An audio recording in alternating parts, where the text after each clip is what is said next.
Ao longo de uma década, mais de 12 mil operários uniram forças para transformar um extenso mar de dunas áridas, quase inabitável, em uma das realizações de engenharia mais impressionantes dos tempos recentes. Sob a liderança do presidente Xi Jinping, o governo chinês investiu mais de 19 bilhões de reais nesse ambicioso empreendimento, que conquistou respeito até entre especialistas estrangeiros, inclusive dos Estados Unidos, impressionados com a persistência e visão estratégica da nação asiática. Mesmo diante de desafios extremos, como tempestades de areia violentas e temperaturas sufocantes que ultrapassavam os 40 graus Celsius, os responsáveis pelo projeto não recuaram. Contra todas as previsões, ergueram a mais extensa ferrovia já construída sobre um deserto, uma façanha que hoje simboliza a capacidade de superação diante do impossível. O trajeto, que atravessa um dos ambientes mais inóspitos do planeta, seria considerado inviável por muitos engenheiros em outras circunstâncias. A paisagem implacável, que por séculos permaneceu como barreira natural intransponível, foi conquistada com precisão técnica, inteligência tática e, sobretudo, por um esforço coletivo de proporções históricas. A combinação entre planejamento meticuloso, avanços tecnológicos e a dedicação incansável de milhares de trabalhadores resultou não apenas em uma via de transporte funcional, mas em um marco do engenho humano diante da adversidade. Hoje, essa imponente ferrovia não representa apenas uma conquista logística, mas também uma demonstração clara de como a determinação e a capacidade de execução podem moldar até os territórios mais hostis. O deserto, antes símbolo de isolamento e dificuldade, tornou-se palco de uma obra que inspira o mundo e reforça a imagem da China como potência de inovação e perseverança.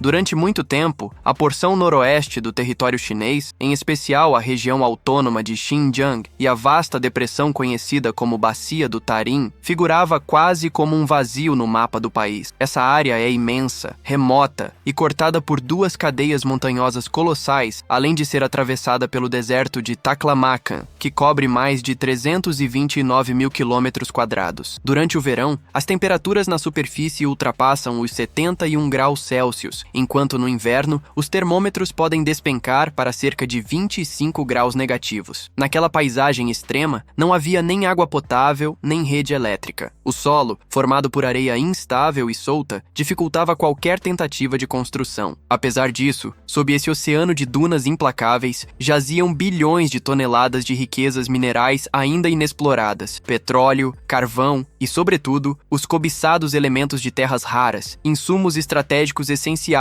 para a supremacia tecnológica mundial. Diante desse tesouro enterrado, o governo chinês viu-se diante de uma única opção: realizar o que muitos julgavam impossível. Para acessar essas riquezas e integrá-las à economia nacional, tornou-se inevitável a construção de uma linha férrea que cruzasse o deserto. A empreitada, tida por décadas como inviável, passou a ser tratada como uma prioridade de interesse nacional. Era preciso vencer o calor escaldante, o frio extremo, a instabilidade do solo e a ausência completa de infraestrutura para transformar aquela vastidão inóspita em rota de progresso e desenvolvimento. Essa decisão marcou um divisor de águas no projeto de expansão e modernização do país, não apenas por viabilizar a extração de recursos valiosos, mas também por simbolizar a determinação em superar os obstáculos mais severos impostos pela natureza em nome do avanço tecnológico e da soberania econômica.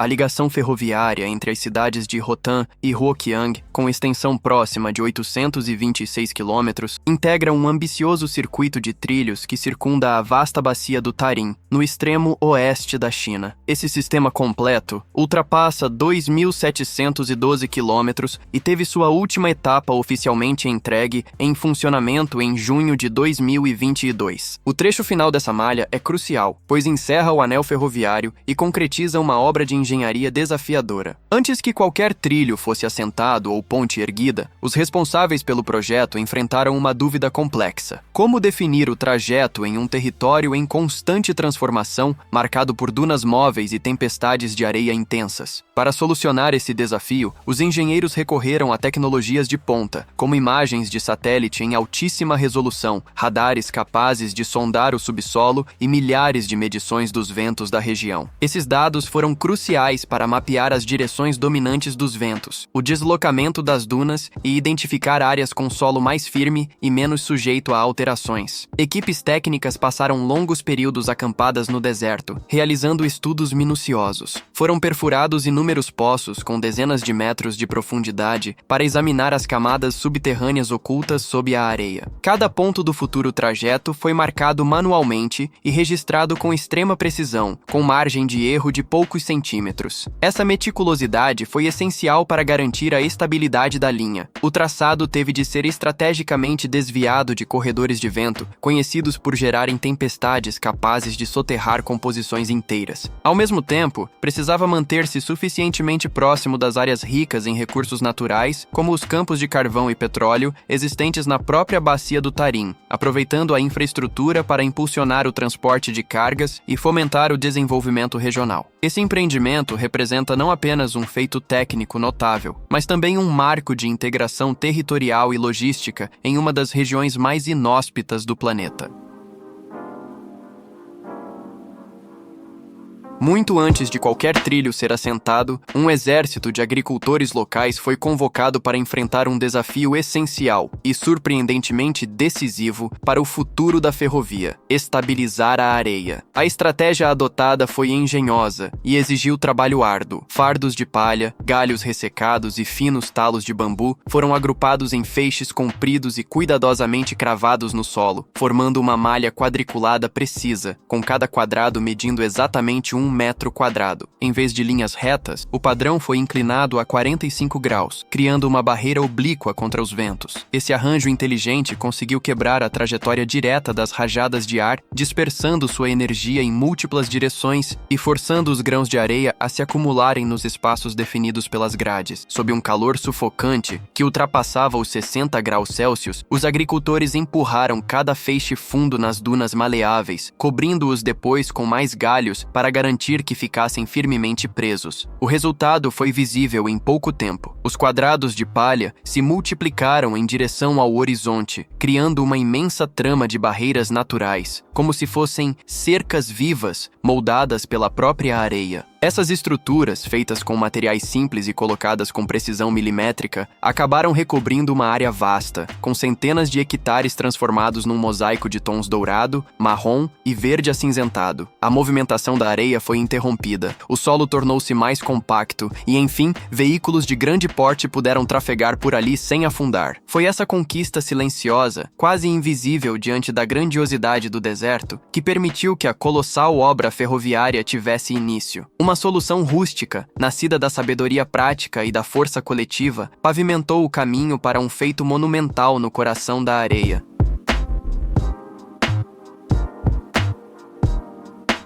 Após a estabilização inicial da areia, o próximo grande passo foi remodelar completamente o terreno. Centenas de tratores de esteira foram mobilizados para aplainar as dunas, rebaixando os cumes e redistribuindo o material para as depressões naturais do solo, com o intuito de obter uma superfície plana, resistente e uniforme, capaz de sustentar o peso de equipamentos pesados sem risco de afundamento ou desabamento. Cada faixa do terreno era cuidadosamente escavada e reconfigurada sob constante supervisão. Especialistas em topografia verificavam, metro a metro, a inclinação e a elevação, assegurando uma homogeneidade absoluta ao longo de vários quilômetros. Para dar vazão ao excesso de areia, correias transportadoras levavam o material excedente para fora da área de operação, enquanto máquinas compactadoras pressionavam a camada superior, moldando uma fundação sólida e aproveitável. Mesmo assim, a estabilidade final ainda não estava garantida. Técnicos identificaram que a simples compactação não era suficiente. Foi então que uma solução engenhosa entrou em ação: injetar água diretamente sobre a areia. Essa técnica permitia unir os grãos soltos, formando uma massa mais unificada e resistente. Sistemas com braços móveis e canos subterrâneos aplicavam doses exatas de água do lençol freático, penetrando até profundidades de cerca de 15 a 20 centímetros. Em seguida, rolos de grande porte percorriam o terreno, comprimindo a superfície, eliminando o ar entre os grãos e fixando cada partícula em seu lugar. O barulho incessante dos tambores de aço ressoava por todo o deserto, marcando o ritmo do progresso. A cada ida e volta, a areia solta se transformava em uma plataforma cada vez mais firme e nivelada. Quando o sol escaldante finalmente secava completamente a superfície, ela adquiria a rigidez necessária para receber gruas, betoneiras e caminhões pesados carregados de suprimentos. Assim, partindo de um ambiente originalmente instável, uma estrutura robusta foi erguida apenas com areia e água, uma base engenhosamente preparada para sustentar toda uma operação de grande escala.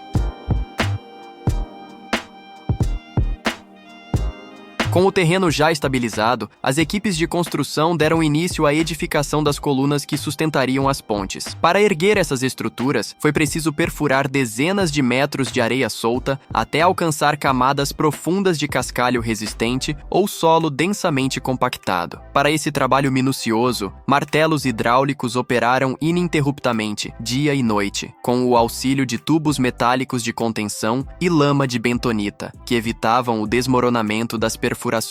O concreto era despejado de baixo para cima por meio de tubulações especiais, conhecidas como tremie, o que impedia a formação de bolsas de ar. Simultaneamente, as armaduras de aço eram inseridas com exatidão milimétrica. Qualquer desvio, por menor que fosse, poderia comprometer a estabilidade das estacas. Diante das variações extremas de temperatura entre o dia e a noite, que chegavam a ultrapassar 70 graus Celsius, os trabalhos aconteciam, em sua maioria, durante a madrugada, quando os ventos se aquietavam e as tempestades de areia perdiam força. Essas estacas profundas de aço e concreto se tornaram as bases sólidas sobre as quais a ferrovia parecia fincar raízes no meio do deserto. A partir delas, começou a surgir uma impressionante sequência de cerca de 11.000 pilares, organizados em fileiras contínuas, compondo uma vasta floresta de estruturas metálicas e de concreto que se expandia por quilômetros sobre as dunas. Cada coluna possuía entre 5 e 15 metros de altura, moldada com técnicas de escoramento contínuo e reforçada com aço galvanizado e aditivos protetores contra a ação do sal, comum no clima extremamente corrosivo da região. Os vãos curtos e uniformes entre os pilares foram projetados estrategicamente para resistir à força dos ventos e às oscilações de temperatura. Quando o sol desaparecia atrás das montanhas Kunlun, era possível contemplar, no horizonte, uma sequência interminável dessas colunas como um esqueleto firme e imutável, enfrentando silenciosamente as rajadas cortantes do deserto.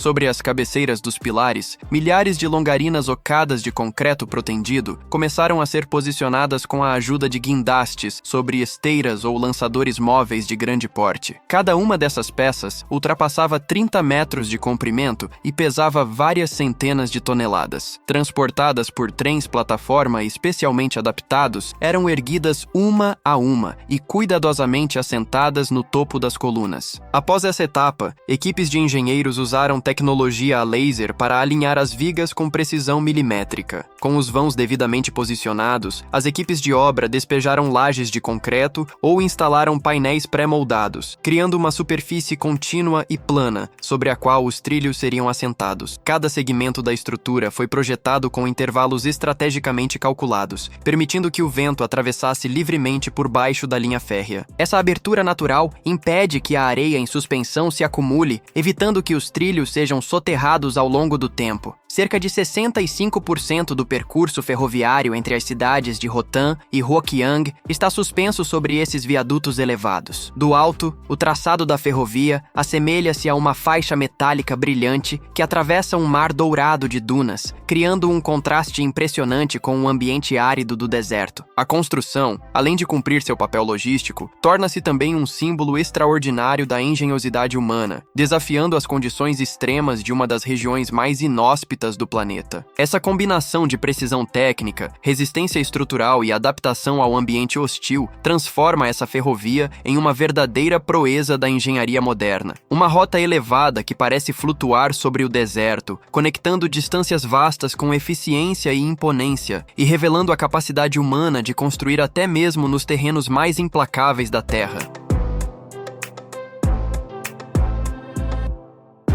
A etapa seguinte consistiu na instalação das travessas, também conhecidas como dormentes, seguidas pela colocação dos trilhos de aço. Esses dormentes foram posicionados de maneira uniforme sobre o solo previamente preparado, garantindo que os trilhos se mantivessem firmes e capazes de suportar o peso dos trens. Com extremo cuidado, os operários alinharam cada dormente, utilizando um sistema de içamento para posicionar os trilhos com exatidão. Depois de fixados com parafusos, os trilhos permaneceram perfeitamente retos e firmes, o que era essencial para suportar grandes cargas, especialmente no ambiente desafiador do deserto. Cada trilho de aço, com mais de 80 metros de comprimento, foi içado por guindastes especializados e cuidadosamente alinhado sobre a linha central da via. Os profissionais ajustaram cada emenda e deixaram pequenas folgas estratégicas para acomodar a dilatação térmica provocada pelas altas temperaturas. Em seguida, apertaram firmemente os grampos que prendiam os trilhos à base de concreto. Esse processo meticuloso levou cerca de 11 meses de trabalho ininterrupto para concluir os trechos que somavam centenas de quilômetros atravessando as áreas áridas. Com a instalação da última viga da ponte, deu-se início à fase de testes. Trens experimentais percorreram toda a extensão da linha para avaliar o assentamento do solo, os níveis de vibração, as variações térmicas dos trilhos e os efeitos do vento. As estruturas foram submetidas ao peso de composições com milhares de toneladas.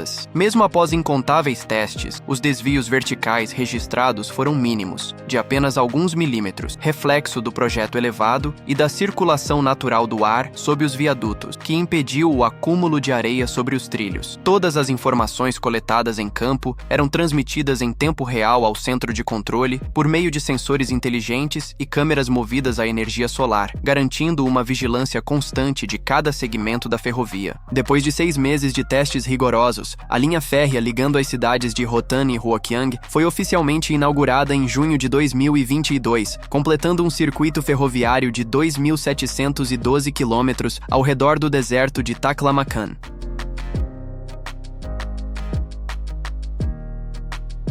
Além da ferrovia, o governo chinês também investiu na construção de uma rodovia que atravessa diretamente o imenso deserto de Taklamakan, a rodovia do deserto de Tarim. Reconhecida como uma das obras de infraestrutura mais ousadas da região oeste do país, sua execução teve início no ano de 1993, sendo oficialmente concluída em 4 de outubro de 1995. O projeto levou pouco mais de 2 anos para ser finalizado, enfrentando desafios extremos como dunas móveis, tempestades de areia intensas e temperaturas escaldantes que superavam 50 graus Celsius. O custo total da empreitada foi de aproximadamente 1 bilhão e 750 milhões de yuans, o que equivalia, à época, a cerca de 260 milhões de dólares. Para garantir a durabilidade da via em meio às condições adversas do deserto, foi implantada sob o asfalto uma base composta por várias camadas de cascalho, esteiras de palha e tecidos geotêxteis. Essa estrutura especial tem a função de conter o avanço das areias móveis e evitar que a estrada seja soterrada. Atualmente, essa via não apenas serve como elo entre usinas solares isoladas e centros de pesquisa científica no coração do deserto, mas também desempenha um novo papel. Tornou-se rota de ecoturismo. Viajantes do mundo inteiro agora percorrem esse trajeto para testemunhar de perto uma paisagem árida, antes tida como uma das mais hostis da Terra. A rodovia do deserto de Tarim transformou uma região inóspita em um corredor de acesso à exploração científica e à admiração da natureza extrema, simbolizando a capacidade humana de adaptar-se aos desafios mais severos do meio ambiente.